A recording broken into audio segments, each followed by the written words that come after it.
Hello મિત્ર, જય શ્રી કૃષ્ણ. સ્વાગત છે તમારા બધાનું આપણા કિચનમાં. આજે આપણે બનાવશું વઘારેલી ખીચડી.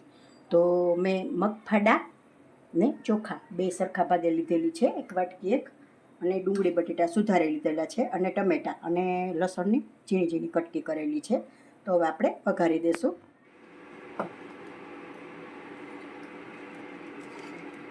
આપણે 2 ચમચા જેટલું તેલ એડ કરી દઈશું કુકરમાં.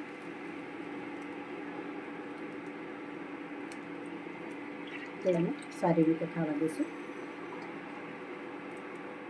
તેલ આપણું સારી રીતે થઈ ગયું છે, તો આપણે થોડું જીરું એડ કરી દઈશું.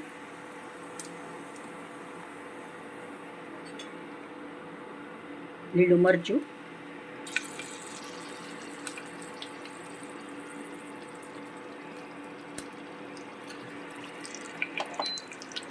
ટમેટું છે અને લસણ.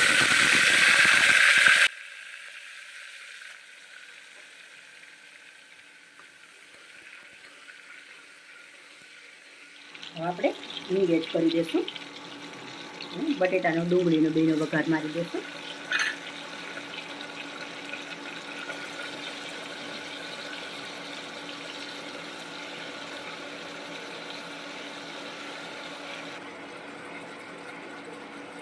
થોડા સિંગદાણા પણ એડ કરી દઈશું.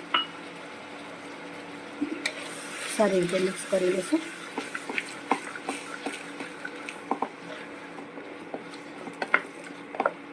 હવે આપણે મસાલા કરી લઈશું.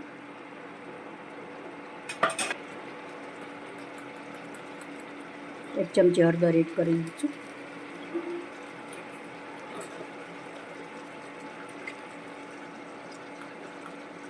ચમચી મરચું પાવડર,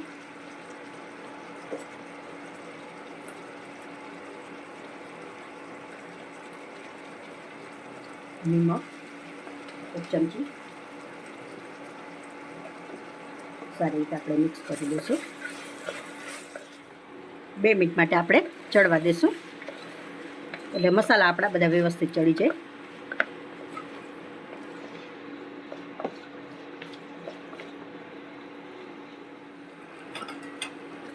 મસાલા આપણા વ્યવસ્થિત ચડી ગયા છે. હવે આપણે પાણી એડ કરી દઈશું.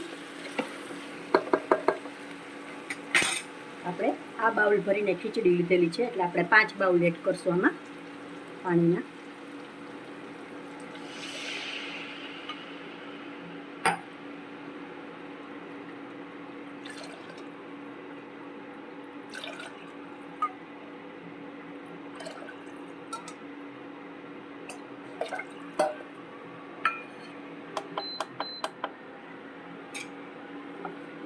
હવે આપણે થોડી વાર આપણે ઉભરો આવવા દેશું, પછી આપણે ખીચડીને ધોઈને એડ કરી દઈશું.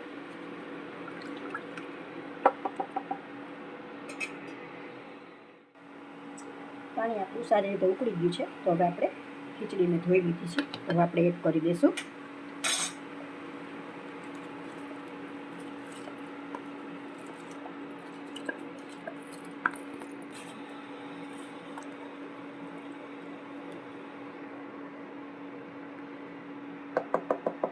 આપણે 4 વિસલ પડવા દેશું. આમાં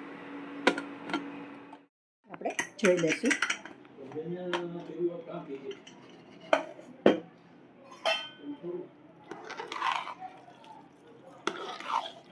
મસ્ત ઢીલી ઢીલી થઈ છે ખીચડી. હવે આપણે સર્વ કરી લઈશું.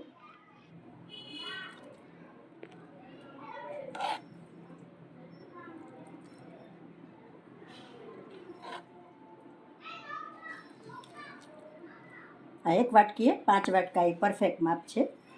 તમારે આથી ઢીલું રાખવું હોય તો થોડું પાણી વધારે રાખવાનું.